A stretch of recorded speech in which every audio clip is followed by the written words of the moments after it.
Dua wanita sedang mencuci pakaian di tepi sungai. Tanpa sengaja menemukan sesuatu di permukaan sungai yang tidak jauh. Mengapung sesuatu. Kiki memperhatikan dengan seksama. Ternyata itu adalah sebuah patung dewa.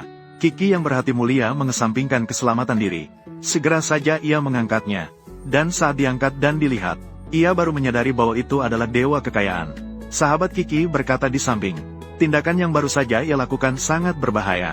Jika terjadi sesuatu karena sebuah patung dewa, itu sangat tidak sepadan.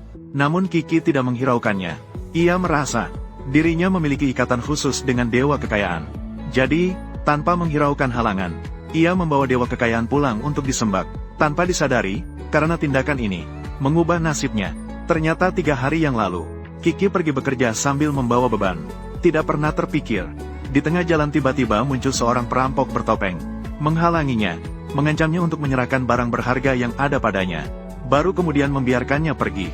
Melihat Kiki yang enggan, perampok langsung merampas. Saat kedua orang itu saling tarik, perampok secara tidak sengaja menunjukkan wajah aslinya.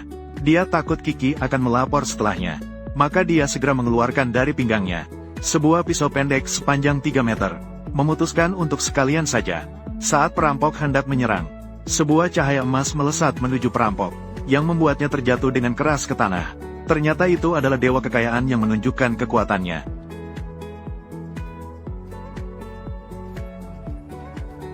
Perampok melihat pria itu berani merusak rencananya. Dia mengangkat tangan dan menyerang. Namun, dia langsung dihancurkan oleh dewa kekayaan dengan satu serangan. Perampok menyadari bahwa dia bukan tandingan dewa kekayaan. Maka dia mengalihkan serangannya kepada Kiki yang lemah tak berdaya. Tanpa disadari, tindakannya benar-benar membuat dewa kekayaan marah.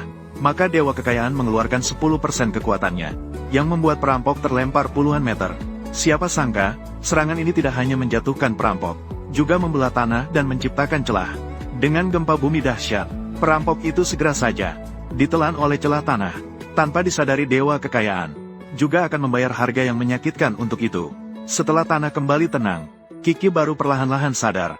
Namun menemukan bahwa dewa kekayaan sudah tidak terlihat lagi. Hanya melihat langit yang cerah. Seketika menjadi mendung. Dewa petir berdiri di langit. Seringkali memanggil petir, menghancurkan semua kuil dewa kekayaan. Untuk menghukumnya karena menyalahgunakan kekuatan, membantai, membunuh sembarangan. Dewa kekayaan yang tunawisma melarikan diri ke sana kemari. Melihat kuilnya menjadi puing-puing, menghadap kepada Kaisar Langit. Ini adalah keluaran yang gila. Ini membuat Kaisar Langit sangat marah.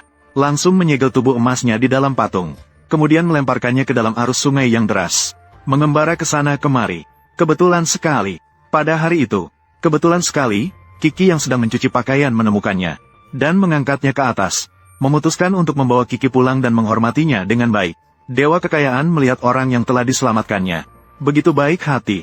Memutuskan untuk selalu berada di sampingnya. Melindungi keselamatannya. Namun, ayah Kiki pulang ke rumah. Melihat patung dewa di atas meja. Terus-menerus mengkritik Kiki seperti ini. Apapun yang ditemukan, selalu dibawa pulang. Seolah-olah rumah kami adalah tempat pengumpulan barang bekas. Lalu memperingatkan Kiki. Saat matahari terbit besok, harus membuang patung dewa itu. Kiki berkata,